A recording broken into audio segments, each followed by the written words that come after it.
So ito na nga mga bossing ko, na iset aside na sana natin yung crankshaft ng pang ZX 130 at transmission ng 1 down 3 up mga boss, mga solid kong katambay, para sa Fury 125 na to.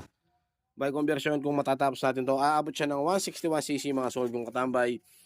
Kaso nagkaroon tayo ng problema dito, medyo nagkaroon ng some mistakes sa pinagawa natin. Ngayon babalik tayo sa machine shop mga boss, mga solid kong katambay, kasi di natin maikot yung connecting rod sa kanyang counter boring mga boss. And then pagdating dito sa kabila, ayan, so papaubos na natin to. And then ngayon, pag umabot naman siyang umikot dito mga solid kong katambay, ang magkakaroon tayo ng problema dito sa kanyang gearings. So ayan, siguro papalitan natin ng bahagya yung kanyang connecting rod mga solid kong katambay. Ayan. And then pababawasan natin ng konti yung gear.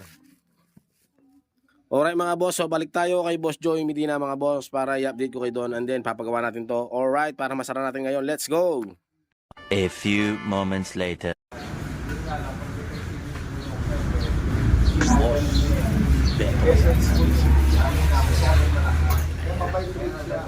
Dito nga mga boss, mga solid kong katambahan, kaya ina-assemble na niya dahil in-try nyo sa ilalim ng ating bagong connector. So hintayin natin si Boss Beto na mahalay ng ating seguridad. So ito nga pala yung shop ni Boss Joey Medina, located sa likod ng Wiltec Village Concepcion, tapat ng San Gian, mga solid kong katambay. Alright. So ayan mga boss, waiting lang tayo dito sa Get B. Dito nga natapos na nila, and then natabasan na yung gear. Alright.